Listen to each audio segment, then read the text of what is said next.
Hello ভাই brother, আসসালামু আলাইকুম। আজকে আপনাদের দেখাবো খুব সহজে কীভাবে পিক্সেল অ্যাপ দিয়ে আপনারা একটি ফিলিস্তিনের পতাকা খুব সহজেই তৈরি করতে পারবেন। আপনাদেরকে প্রথমে আমি দেখাবো সাইজটা।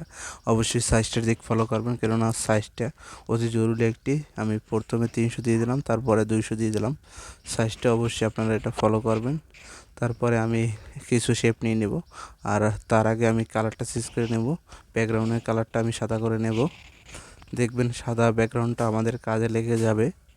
আমি তারপরে কি করব, আমি একটি শেপ নিয়ে নেব। শেপটা আমি শেপটি নিতেছি। শেপটি নেওয়ার পর আমি শেপটাকেও কাজে লাগাবো এবং কালার করতে হবে, যার জন্য আমি এটা কালার চুজ করতেছি। আর ফিলিস্তিনের যেগুলো কালার, প্রথমে আমি প্রথমে কালা একটি শেপ নিয়ে নিলাম। শেপটাকে আমি কালা করে নিলাম, আর তারপর কালা করার পর আমি আরও একটি শেপ নিতে হবে। চাইলে আপনি এটাকে কপি করে কালার চেঞ্জ করে নিতে পারেন। তারপরে আমি কি করব, তারপরে আমি আরেকটি কপি করে নেব আমি কালারটা চেঞ্জ করতে হবে। আমি কালারটি চেঞ্জ করে নেব। দেখেন, আমি নির্দিষ্ট স্থানে সুন্দরভাবে বসিয়ে দেবো। দেখবো আমার সাইজটা ঠিক আছে কিনা, যে ফিলিস্তিনের পতাকার মতো হচ্ছে কিনা। দেখতে পাচ্ছেন আমি সাইজটা সুন্দরভাবে চেক করতেছি যে আমার সাইজটা ঠিক আছে কিনা।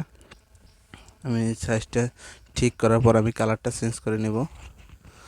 আর কালারটা চেঞ্জ করে নেব শেপটার। দেখব যে আমার যে কালারটা প্রয়োজন ফিলিস্তিনি পতাকার জন্য, সবুজ, সেটা আমি নিয়ে নেব।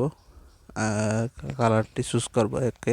আমার সবুজ হয়ে গেছে, দুটাই হয়ে গেছে। আমি আরেকটি শেপ নিয়ে নেব, যেটা আমার নিয়ে নেব লাল।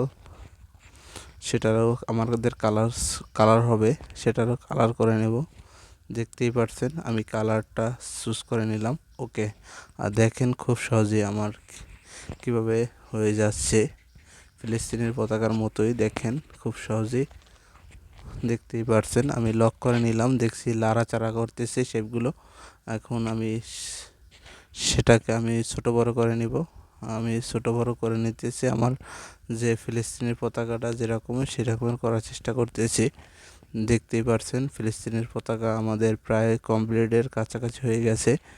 দেখতেই পাচ্ছেন আমার ফিলিস্তিনের পতাকাটা খুব সহজেই কমপ্লিট হয়ে গেছে। এখন আমি করব এক্সপোর্ট। আমি আমার গ্যালারিতে নিয়ে নেব হাই রেজলিউশনে। ওকে, ডান। ভালো থাকবেন।